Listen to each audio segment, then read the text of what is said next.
Salam Indonesia, salam Nusantara, selamat dari Sabang sampai Merauke, dari Miangas sampai Pulau Rote. Di pagi hari ini senang menyapa bapak-bapak, ibu-ibu, saudara-saudari yang kekasih, rekan, sahabat, dan handai tolan semuanya, juga para pemirsa. Kiranya kekuatan Tuhan, kekuatan Roh Kudus, kekuatan firman senantiasa menyertai kehidupan kita, sehingga iman kita tetap iman yang aktif, iman yang terus memuliakan Allah di dalam kehidupan ini. Puji nama Tuhan, dan pagi hari ini saya akan melanjutkan firman Allah di dalam 1 Raja-Raja 17 ayat yang ke-17 sampai dengan 24. Ya, maaf kalau tadi kemarin saya tidak bisa tayang oleh karena sesuatu hal. Puji nama Tuhan. Di ayat 17 saya bacakan, sesudah itu anak dari perempuan pemilik rumah itu jatuh sakit, dan sakitnya itu sangat keras sampai tidak ada napasnya lagi. Kata perempuan itu kepada Elia, apakah maksudmu datang kemari ya abdi Allah? Singgahkah engkau kepadaku untuk mengingatkan kesalahanku dan untuk menyebabkan anakku mati? Kata Elia kepadanya, berikanlah anak itu kepadaku. Elia mengambil dari pangkuan perempuan itu dan membawanya naik ke kamarnya di atas, dan membaringkan anak itu di tempat tidurnya. Sesudah itu berseru kepada Tuhan, katanya, ya Tuhan Allahku, apakah engkau menimpakan kemalangan ini atas janda ini juga, yang menerima aku sebagai penumpang dengan membunuh anaknya? Lalu ia menganjurkan badan di atas anak itu 3 kali dan berseru kepada Tuhan, katanya, ya Tuhan Allahku, pulangkanlah kiranya nyawa anak itu ke dalam tubuhnya. Tuhan mendengarkan permintaan Elia, dan nyawa anak itu pulang ke dalam tubuhnya sehingga ia hidup kembali. Elia mengambil anak itu dan membawanya turun dari kamar atas ke dalam rumah dan memberikan kepada ibunya. Kata Elia, ini anakmu, ia sudah hidup. Kemudian berkatalah perempuan itu kepada Elia, sekarang aku tahu bahwa engkau abdi Allah, dan firman Tuhan yang kau ucapkan itu adalah benar. Anda bisa bayangkan situasi Elia, ya, ketika dia berada di rumah janda yang miskin ini, dan dia diberi makan, diberi minum, dilayani oleh janda ini dalam seluruh kebutuhannya. Lalu kemudian sesuatu yang buruk terjadi dalam kehidupan janda ini, di mana anaknya yang dikasihinya, anak yang menjadi pengharapannya di masa tuanya kelak, akan bisa menolong dia, membantu dia, tetapi dia mengalami atau anak ini mengalami sakit, bukan hanya sekedar sakit sampai membawa dari sakitnya itu membawa dia kepada kematiannya. Dan itu sangat menggusarkan hati ibu itu. Lalu dia datang kepada Elia dan berkata, datangkah engkau kemari untuk mengingatkan segala pelanggaranku, kesusahan apa yang telah kulakukan kepada Allah? Datangkah engkau kemari untuk membunuh anakku? Dan yang mau saya katakan, janda ini tidak dapat menerima kematian anaknya. Dan janda ini mempersalahkan Elia karena Elia ada di rumahnya. Haleluya. Puji nama Tuhan.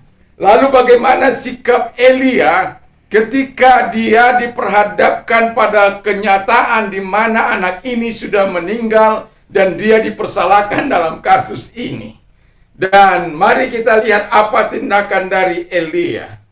Maka dia katakan, yang pertama dikatakan bahwa dari pembacaan tadi kita lihat bagaimana dia datang kepada Tuhan, lalu dia berdialog terlebih dahulu kepada Allah. Jadi yang pertama, Elia berdialog dengan Tuhan. Jadi dalam dialognya dia berkata kepada Tuhan, Tuhan, kira-kira begini dialognya.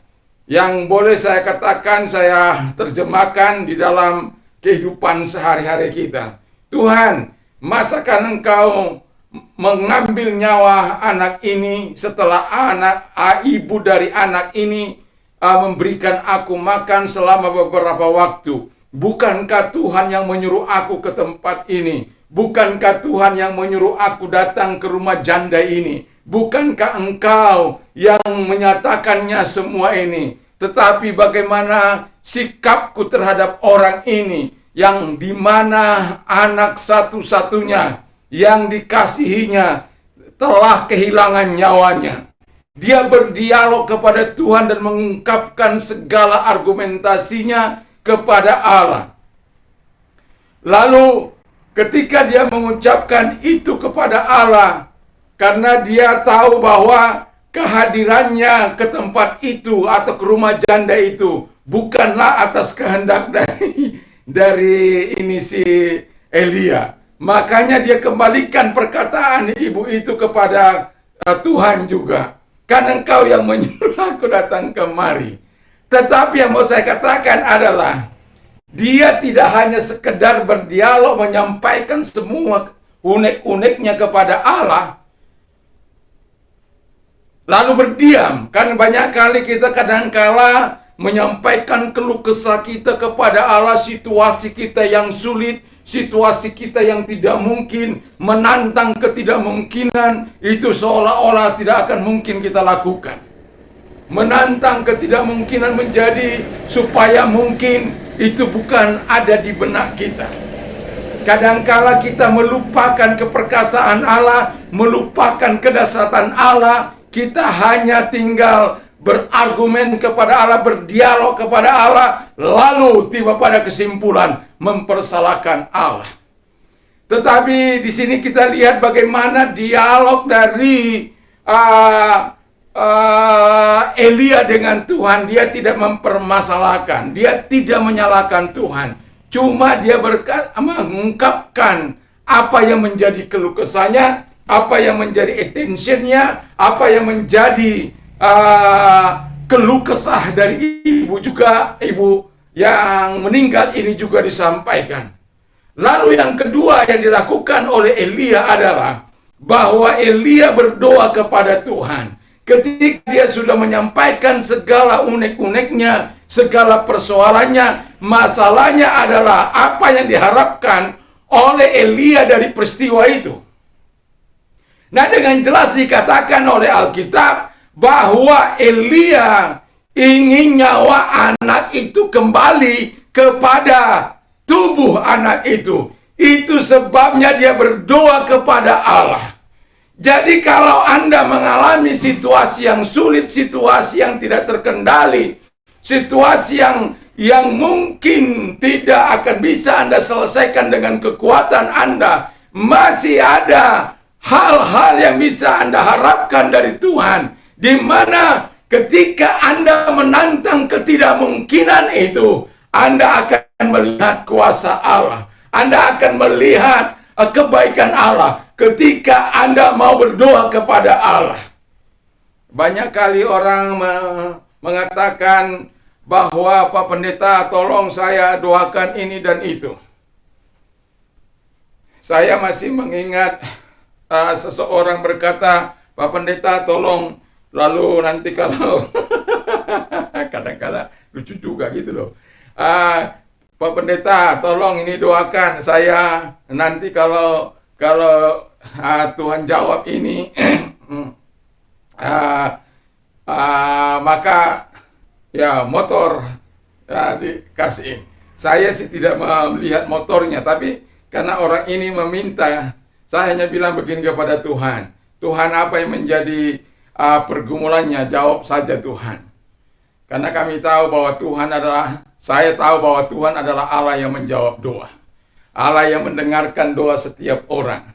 Lalu kemudian ketika Tuhan menjawabnya, dia menepati janjinya, dia memberikan saya sebuah motor. Ya gampang kan?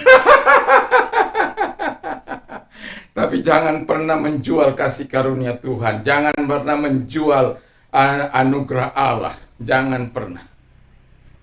Lalu yang mau saya katakan kepada kita adalah Elia berdoa kepada Allah menyampaikan supaya nyawa anak ini kembali. Apakah Tuhan membiarkan? Kalau kita baca dari ayat tadi, dari ayat-ayat tadi, kita akan melihat bahwa Tuhan, ayat 22, Tuhan mendengarkan doa dari Elia. Kalau engkau menyatakan segala hal yang tidak mungkin itu kepada Allah, itu Tuhan sangat bangga, sangat senang. Karena Anda mempercaya Dia, Anda menaruh iman Anda kepada Tuhan, menaruh kepercayaan Anda kepada Tuhan. Kalau Anda sudah bisa raih tanpa harus berdoa, itu namanya nggak perlu, ya. Tetapi kalau Anda siap menantang ketidakmungkinan, apapun itu, ketika Anda datang dengan segala kerendahan hati kepada Allah, Anda berdialog kepada Anda, Allah mengungkapkan apa sih sebenarnya yang engkau inginkan dari Tuhan, lalu engkau ungkapkan itu di dalam doa kepada Allah, maka engkau akan melihat kemuliaan Allah, engkau akan melihat keperkasaan Allah. Yesus pernah berkata kepada Marta bahwa kalau engkau percaya, engkau akan melihat kemuliaan Allah. Kalau engkau berdoa, percayalah bahwa doamu telah dijawab oleh Tuhan. Apa saja yang engkau minta dan doakan, percayalah bahwa engkau sudah menerimanya, maka hal itu akan diberikan kepadamu. Yesus berjanji memberikan segala apa yang diinginkan hatimu, kata firman Allah. Di dalam Yohanes 15 ayat 7 dikatakan di sana, jika engkau tinggal dalam aku dan firmanku tinggal dalam engkau, mintalah apa yang engkau inginkan, maka hal itu akan diberikan kepadamu.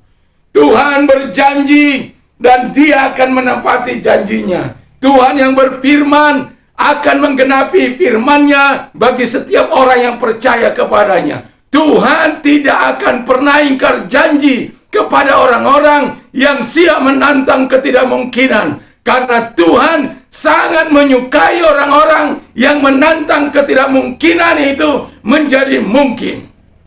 Haleluya.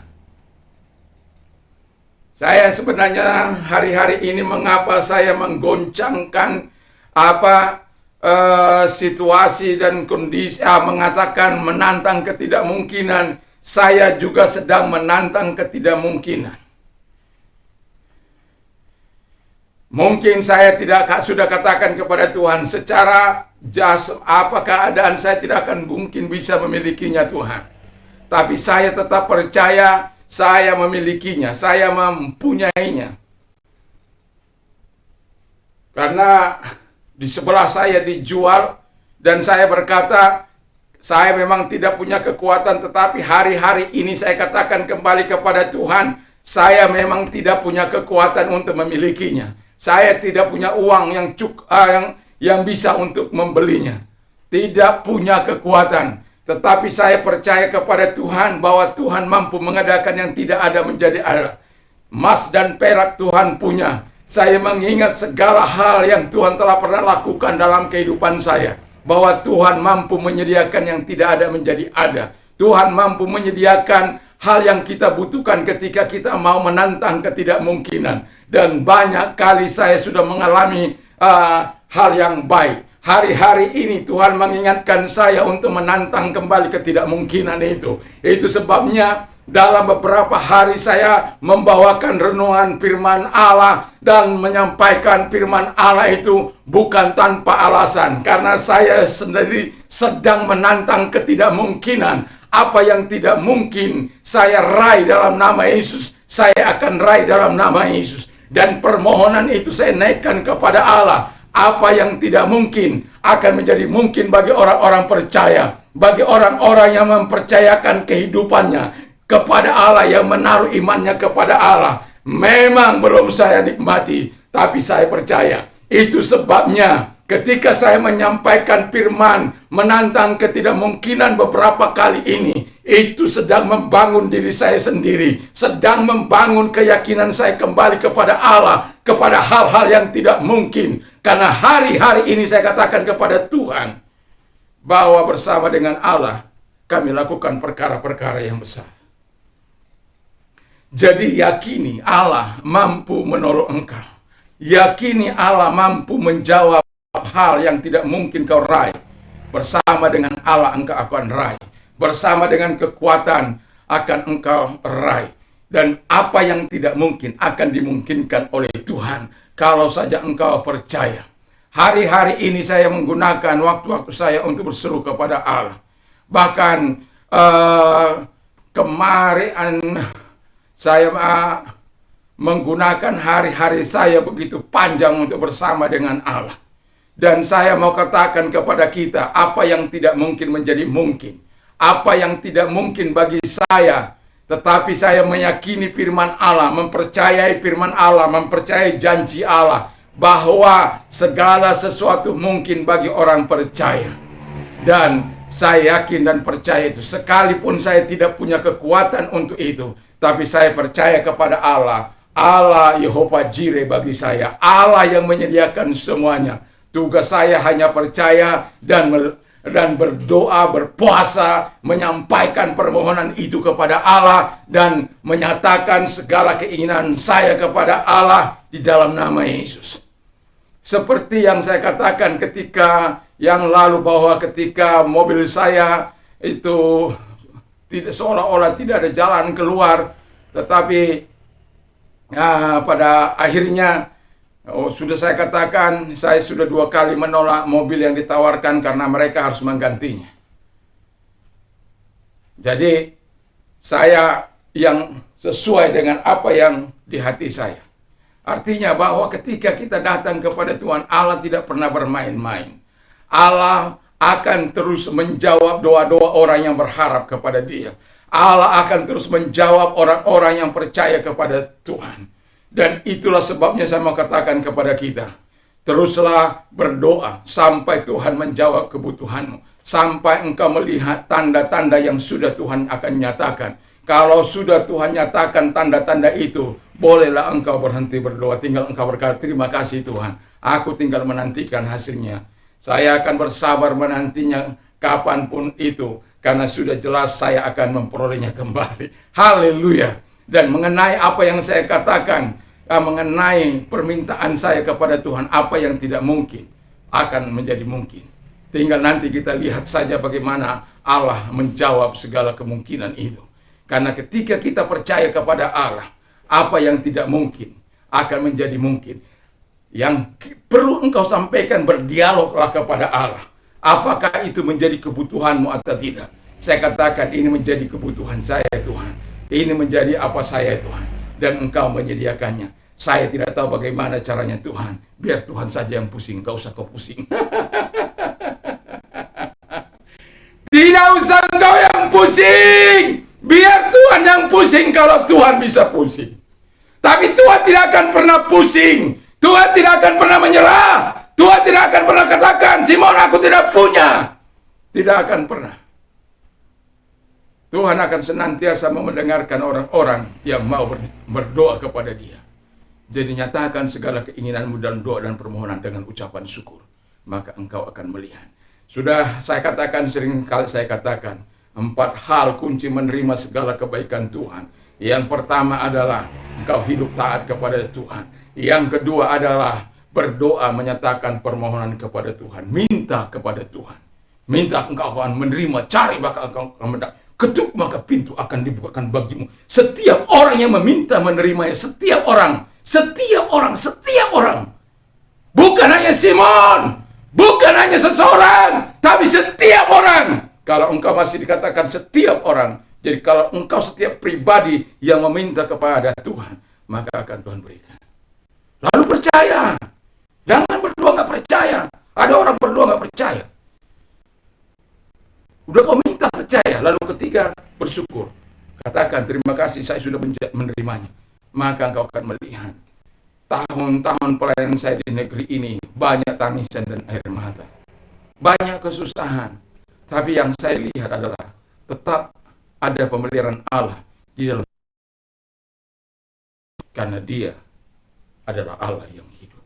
Yang terakhir, Elia menyerahkan anak yang mati yang dimintanya dari ibunya itu, diserahkan kepada ibunya dalam keadaan hidup. Karena apa tadi? Tuhan telah mendengar doanya. Apa yang diminta? Supaya engkau kembalikan Tuhan nyawa anak ini ke dalam tubuhnya. Dan Tuhan melakukan itu. Hari ini apa yang kau minta? Tuhan, supaya rumahku jadi, supaya aku bisa memiliki rumah, supaya aku ini bisa ini Tuhan. Atau sesuatu mungkin Tuhan, aku ingin bisnisku hidup, aku ingin bisnis, aku ingin pekerjaan, aku ingin. Katakan itu semua kepada Allah. Nyatakan keinginanmu kepada Allah di dalam doa dan permohonan dengan ucapan syukur. Maka engkau akan melihat kebaikan Allah, kemurahan Allah, pertolongan Allah di dalam kehidupanmu. Nyatakan itu kepada Allah. Maka wanita ini berkata, sekarang aku tahu bahwa engkau adalah abdi Allah yang hidup. Lalu kemudian dikatakan, firman yang engkau katakan itu adalah firman yang hidup dan firman yang benar. Haleluya. Dalam kasus ini menantang ketidakmungkinan yang mau saya katakan ketika kita dijawab oleh Tuhan adalah memberikan kemuliaan kepada Tuhan, hormat dengan segala penghargaan kita kepada Tuhan yang sudah menyatakan kebaikannya, kemurahannya ke dalam hidup kita. Jadi jangan pernah meremehkan Allah, jangan pernah mengkerdilkan kuasa Allah dalam kehidupanmu. Jangan pernah mengkerdilkan kuasa Allah, tetapi percayalah bahwa Allah yang hidup itu akan senantiasa menyatakan kuasanya di dalam kehidupan kita. Nanti sore saya akan membawa firman Allah tentang bagaimana membalikkan orang Israel, bagaimana Elia menentang Nabi Baal, dan bagaimana dia mendemonstrasikan, mendatangkan api dari surga. Itu bukan sesuatu yang main-main. Dan saya sangat terberkati dalam pembacaan saya pada firman Allah. Dan puji nama Tuhan. Jadi cintalah terus kepada firman Allah supaya engkau melihat perkara-perkara yang besar. Dan ketika engkau menantang ketidakmungkinan, bukan hanya Elia, memang setiap orang berbeda-beda yang akan dihadapinya dalam menantang ketidakmungkinan. Memang berbeda-beda. Tapi yang saya tahu bahwa Tuhan senantiasa menyatakan kebesarannya. Sudah pada sampai yang ke-11 ini, kita melihat bagaimana setiap pribadi, bagaimana Sadrak, Mesak, Abednego, bagaimana perwira di Kapernaum, bagaimana Daniel, dan bagaimana Marta dan Maria dan lain sebagainya. Semua ketidakmungkinan itu bisa terjadi menjadi mungkin karena mereka melakukan hampir semua pada tindakan-tindakan yang terus mempercayakan Allah untuk melakukan segala. Bukan hampir, semua orang yang bergumul melawan ketidakmungkinan harus percaya kepada Allah yang dapat melakukan ketidakmungkinan menjadi mungkin dalam kehidupan mereka. Mari kita tunduk kepala dan kita berdoa. Terima kasih Tuhan bahwa firman-Mu ya dan amin, dan firman-Mu memberkati kami. Tuhan tolong kami semuanya, sehingga apa yang tidak mungkin bagi kami, situasi kami boleh alami apapun situasi kami, dan ketika kami mengalami situasi ini, bagaimana sikap kami itulah yang perlu. Sama seperti Daniel, seperti Elia ini menghadapi situasi yang sangat rumit ketika janda yang dimana dia menginap, dimana dia mendapatkan makan minum, mempersalahkan dia atas kematian anaknya. Tetapi Elia tidak gusar, tetapi dia berdialog dengan Tuhan, lalu berdoa kepada Tuhan dan meminta anaknya, lalu menyerahkannya kepada Tuhan, berdoa, berseru kepada Tuhan, dan Allah mendengar dan mengembalikan anak itu dalam keadaan hidup. Terima kasih Tuhan. Tuhan berkati firman-Mu. Tuhan berkati bangsa dan negara kami, berkati presiden yang begitu berjerih payah beserta jajarannya untuk membangun Indonesia dari Sabang sampai Merauke, dan dari Miangas sampai Pulau Rote. Terima kasih buat semuanya Tuhan. Dan kami percaya Tuhan akan lahirkan pemimpin-pemimpin yang takut akan Tuhan, pemimpin yang cinta akan Tuhan, pemimpin yang sungguh-sungguh bekerja untuk kepentingan rakyat, membangun kemakmuran bagi rakyatnya. Terima kasih Bapa di surga, dan berikan kami pemimpin-pemimpin berikutnya, pemimpin dimanapun, di provinsi, di kota, di daerah, di kecamatan, di kelurahan, dan dimanapun Tuhan tolong supaya mereka tetap memiliki hati yang melayani, hati yang mau membangun daerahnya di mana mereka dipercayakan sebagai pemimpin. Terima kasih Bapak di surga. Gereja Tuhan dimanapun ada, Tuhan memberkati. Dan sahabat-sahabat kami, Tuhan memberkati. Rekan-rekan dimanapun melayani, Tuhan dengar di lembah, Tuhan menolong mereka. Dalam situasi apapun, biarkan kami terus bersandar kepada Tuhan. Kalau kami menghadapi masalah-masalah yang tidak mungkin kami bisa atasi, ada Tuhan yang senantiasa menolong. Kami tinggal berdoa bergumul kepada Allah dan kami yakin Tuhan tidak akan pernah membiarkan kami sendiri. Tuhan akan menyertai, menolong kami, orang-orang berseru dan berharap kepada Tuhan. Terima kasih Bapa di surga, terima kasih. Tuhan tolong setiap orang yang mendengarkan firman Allah, Engkau berkati mereka. Sehingga iman mereka timbul dan mereka melakukan sebagaimana yang Engkau harapkan. Di dalam nama Tuhan Yesus. Yang sakit dalam nama Yesus sembuh, apapun sakit penyakitmu. Dalam nama Yesus terima kesembuhan dari Tuhan. Dalam nama Yesus, dan oleh belu-belunya Engkau telah sembuh. Dan oleh kuasanya Engkau telah sembuh dalam nama Yesus. Apapun sakit penyakitmu, selalu ada mujizat bagi orang-orang percaya. Kalau engkau mengalami orang yang berdampak dengan situasi dan kondisi ini, mari serahkan semua ke dalam tangan Tuhan. Tuhan yang berkata, serahkanlah kekhawatiran sebab aku yang melihara engkau. Nyata bahwa Tuhan memelihara. Ketika engkau percaya, Tuhan selalu punya jalan. Tuhan selalu punya solusi bagi setiap orang yang menyerahkan hidupnya kepada Tuhan. Dan bagi mereka yang mau mengalami transformasi, Tuhan datang kepada mereka, Tuhan tolong mereka. Terima kasih Tuhan, dan kami juga berdoa bagi mereka Tuhan yang menerima Engkau sebagai Tuhan dan Juru Selamat. Tuhan tolong sehingga mereka dengan lawatan Tuhan dalam hidup mereka, mereka dengan berani menghadapi apapun ancaman, kecaman dari orang-orang di sekitarnya. Ketika mereka menerima Engkau sebagai Tuhan dan Juru Selamat, hamba berdoa Engkau mendukung mereka, menolong mereka, sehingga mereka tetap pada iman mereka. Karena kami tahu di bawah kolong langit ini tidak ada nama lain yang dapat menyelamatkan kami selain Engkau Tuhan. Terima kasih Bapa di surga. Dan orang-orang muda kami berdoa sehingga banyak orang-orang seperti Sadrak, Mesak, Abednego, seperti Daniel, seperti juga Tuhan Yesus, seperti Abraham, Ishak dan Yakub, Hayub, dan juga seperti Tuhan Samuel, Yesaya dan Yeremia ataupun Timotius. Mereka orang-orang yang membangun bangsa dengan berbagai profesi mereka. Ada yang di pemerintahan, ada yang di bisnis, ada yang di bidang rohani, dan satu tujuan di masa mereka memerintah, di masa mereka hidup, mereka memberikan dampak pertolongan yang begitu banyak kepada orang-orang di sekitarnya. Terima kasih Bapa di surga. Dan itulah yang Kau inginkan untuk anak bangsa ini Tuhan. Sehingga kami berdoa bagi anak bangsa ini tidak melakukan apa yang jahat di mata Tuhan, melainkan apa yang baik di mata Tuhan. Terima kasih, kami bersyukur dalam nama Yesus. Haleluya, amin.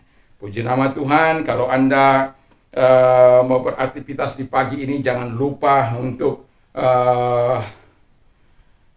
memakai masker, lalu kemudian juga mencuci tangan dengan hand sanitizer atau air sabun, dan juga kita akan menjaga jarak, menjauhi kerumunan. Lalu yang keenam adalah menjauhi kerumunan dan mengurangi mobilitas. Yang keenam, berdoa untuk dirimu, berdoa untuk keluargamu, berdoa untuk lingkungan, masyarakat, dan bangsa dan negara ini. Dengan satu harapan kita bersama, pandemi ini berlalu, sehingga politik, ekonomi, semuanya bisa diberkati oleh Tuhan, dan kembali kita dapat beraktivitas sebagaimana sedia kala sebelum terjadinya pandemi. Tuhan Yesus memberkati. Dan juga saya mau katakan kepada kita, damai sejahtera Allah yang melampaui segala akal akan memelihara hati dan pikiranmu dalam Kristus Yesus. Berbahagialah orang yang mendengar, menyimpan dan melakukan firman Allah dalam hidupnya. Iman timbul dari pendengaran firman Kristus. Apa saja yang orang lain ingin lakukan kepada, melakukan jugalah demikian kepada mereka. Dan ingat, Allahku akan mencukupi segala kebutuhan menurut kekayaan dan kemuliaan dalam Kristus Yesus. Apa saja yang kau minta dan doakan, percayalah bahwa engkau sudah menerima, hal itu akan diberikan kepadamu. Menangislah dengan orang yang menangis, tertawalah dengan orang yang tertawa, bersukacitalah dengan orang. Puji nama Tuhan. Dan doa dan harapan saya supaya setiap kita dapat berkata, segala perkara dapat kutanggung dalam Dia yang memberikan kekuatan kepadaku. Puji nama Tuhan. Dan saya juga mau katakan kepada kita, bagi Anda pengedar narkoba, pengguna narkoba, bertobatlah, Tuhan Yesus mengasihimu. Katakan tidak terhadap narkoba, katakan ya terhadap firman dan kebenaran. Dan karena itu yang membebaskan engkau, Yesus mampu melepaskan engkau, menjadikan engkau alat di tangannya. Kalau engkau tinggal di situ, engkau bisa binasa dan menghancurkan kehidupanmu. Tuhan Yesus memberkati. Salam Indonesia, salam Nusantara. Haleluya. Amin.